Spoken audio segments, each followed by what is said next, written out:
Bonjour à tous, on se retrouve aujourd'hui pour une nouvelle recette avec Ad Vitam Aeternam. Aujourd'hui, on va réaliser une blanquette de la mer. Et pour ceci, on va utiliser deux matériels. On va utiliser la sauteuse 24 et le faitout 16. Les ingrédients qu'on va avoir besoin pour cette recette de la mer, encore une fois, vous allez pouvoir moduler à votre sauce, mais moi cette fois j'ai choisi donc des palourdes, des calamars et du saumon. Mais vous pouvez évidemment prendre des moules, peut-être un peu de dorade si vous préférez. Et au fur et à mesure, je vous ai expliqué les petites astuces de la recette et comment utiliser le matériel. Donc cette recette, elle va se passer en deux étapes. La première étape, c'est qu'on va réaliser le bouillon de coquillage qui va nous servir de sauce pour la blanquette de la mer. Donc on allume à 4-5 le faitout 16 ou alors à feu moyen comme toujours pour attendre que ça arrive à début de saisir. Petite astuce pour les coquillages, donc que ce soit les moules, les coques, les palourdes, toujours laisser-les dans des bains d'eau froide au fur et à mesure pour que ça retire déjà un petit peu de sel et aussi un petit peu de sable qu'on peut retrouver à l'intérieur. Donc faites cette étape plusieurs fois pour avoir un coquillage le plus propre possible. De toute façon, il y a juste une autre adaptation à voir avec le matériel. En fait, pendant que vous commencez à allumer votre plaque pour atteindre le début de saisir, à ce moment-là, vous pouvez déjà commencer à couper vos légumes, faire un petit peu d'avance. En fait, vous n'avez pas besoin de tout préparer en avance et ensuite directement mettre à cuire. Vous savez que ça va prendre peut-être 4, 5, 6 minutes de monter à début de saisir. C'est tout le petit temps que vous avez pour faire des petites préparations. En parallèle que votre faitout 16 commence à monter à début de saisir, on peut déjà également allumer la sauteuse 24 en début de saisir aussi également. Comme ça, on va pouvoir faire les deux recettes en simultané. C'est pas indissociable. Donc voilà, sur notre faitout 16, on est rendu à début de saisir. On va pouvoir ouvrir le couvercle. Et là, encore une fois, sans matière grasse, on va réaliser la sauce. Là, ce qu'on a dedans, c'est juste un petit peu d'oignon. Et j'ai gardé aussi le verre du poireau que généralement les gens ne gardent pas, jettent, mais c'est un très bon goût comme les oignons, etc. Donc on peut l'utiliser également pour faire notre sauce. Donc on le met directement dedans sans matière grasse. On va ajouter nos palourdes. J'en ai gardé quelques-unes. Faites aussi comme moi. Vous gardez peut-être 2-3 à côté qui vont nous servir en décoration pour la fin. On les balance dedans. On ajoute environ 10-15 centilitres de vin blanc, comme ceci. Et on va venir rajouter juste 2-3 feuilles d'estragon pour le goût un petit peu anisé. Et là, on vient remettre le couvercle. Et cette fois-ci, on va juste attendre 2-3 minutes, le temps qu'il y ait une ébullition et que nos coquillages s'ouvrent, que toute l'eau de l'intérieur de nos coquillages vienne dans la sauce pour la parfumer et ce sera terminé pour la première partie de la recette. Autre petite chose, cette fois j'ai fait le choix de ne pas utiliser de vin blanc de cuisine mais carrément utiliser une bouteille de vin blanc parce que généralement il y a des fois 1-2 euros d'écart, ce qui vous permet d'avoir votre vin blanc qui va servir pour la sauce mais également qui peut accompagner votre plat parce que ce sera exactement le même qui sera utilisé. Et voilà, donc quelques minutes après, on a nos coquillages qui sont totalement ouverts, comme vous pouvez le voir. Donc là, ils sont suffisamment cuits. On ne laisse pas cuire plus longtemps, sinon les coquillages vont sécher et ça en a beaucoup moins d'intérêt. Et on a récupéré toute l'eau de l'intérieur du coquillage qui est dedans, qui est très parfumé. C'est pour ça qu'on va faire exactement la même étape avec les moules. Donc là, on va juste filtrer, parce que sur cette recette, ce qui nous intéresse, ça va être surtout de récupérer le jus pour faire la sauce. Les coquillages, bien évidemment, on ne les jette pas. On viendra les remettre à la fin dans notre recette. Et voilà, en même temps, en parallèle, on a notre sauteuse 24 qui est rendue à début de saisir. Donc, on va pouvoir commencer l'autre partie de la recette. Donc, ici, on a des champignons, des oignons, un petit peu de poireaux. C'est ce qui va permettre de faire notre garniture pour notre blanquette. Donc, on est rendu à début de saisir. Encore une fois, on ne met pas de matière grasse. On met uniquement nos légumes dedans. Les champignons, il faut savoir que c'est composé quasiment uniquement d'eau. Donc, voilà, on remet notre couvercle et on laisse ça arriver tranquillement à début de cuisson légumes. On n'augmente pas, on laisse toujours à feu moyen sur cette étape. Juste petite étape, quelque chose qu'on peut faire, on met directement nos légumes et nos champignons dedans et on rajoute un tout petit peu de sel. En fait, le fait de rajouter du sel, pas beaucoup, mais juste un petit peu, ça va permettre de faire ressortir toute notre végétation de nos légumes et de nos champignons. Voilà. On essaye de ne pas trop assaisonner et de ne pas sursaler, étant donné qu'on a nos coquillages qui sont quand même assez concentrés en sel. Donc pendant que vos légumes sont tranquillement en train de cuire, on va pouvoir récupérer uniquement l'intérieur de nos palourdes.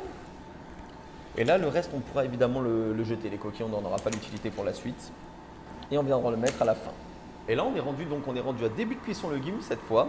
On va retirer. Et regardez, comme vous pouvez voir, on n'a pas une seule fois un ajout d'eau. Regardez, toute notre végétation nous sert à cuire nos légumes, nos champignons et nos poireaux. Donc maintenant, on va pouvoir rajouter directement dedans nos petits calamars. On les met en fin de cuisson pour ne pas les agresser. Il n'y a pas besoin de les cuire trop longtemps.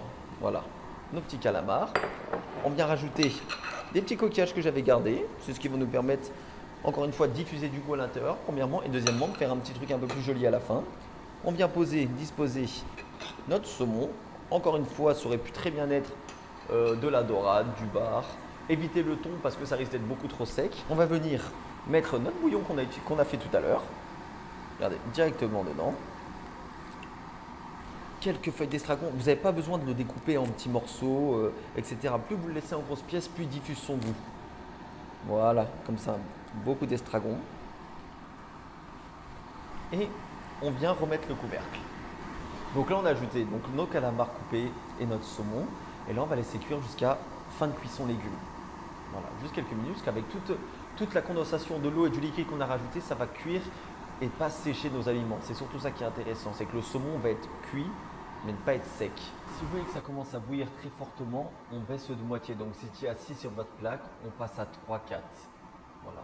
Ou si vous étiez à feu moyen, on diminue un tout petit peu le feu pour juste limiter l'ébullition. Parce que plus on va faire bouillir avec le poisson et ça risque de l'assécher. Donc le but, c'est quand même de conserver toutes les saveurs en cuisant le plus doucement possible grâce à la cuve thermique.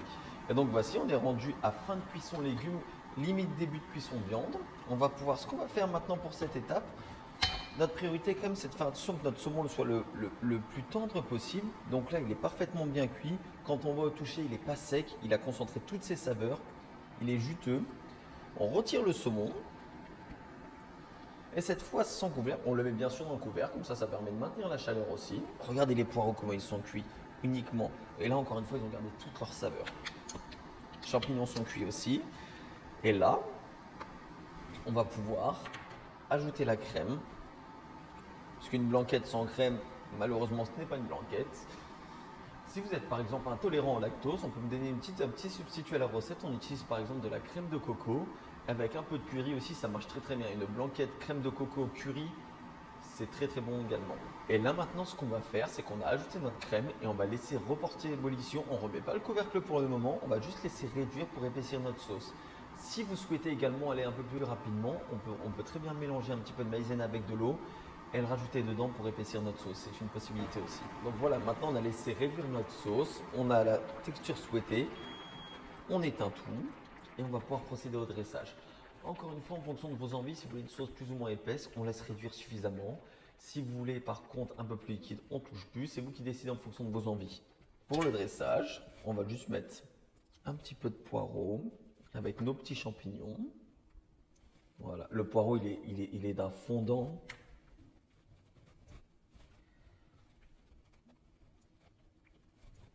On vient mettre un petit morceau de saumon. Ça, encore une fois, c'est une recette qui est quand même facilement réalisable et surtout rapidement. On vient mettre nos petits crustacés qui servent juste à la décoration. Et comme ça fait toujours plaisir aux invités ou même à vous-même de les chercher un petit peu les crustacés à l'intérieur. On vient mettre un petit zeste de citron jaune, juste pour bien ramener un petit peu d'acidité. Et on finit avec une belle pluche d'estragon. Voilà, donc une petite blanquette de la mer qui a été réalisée en une vingtaine de minutes environ.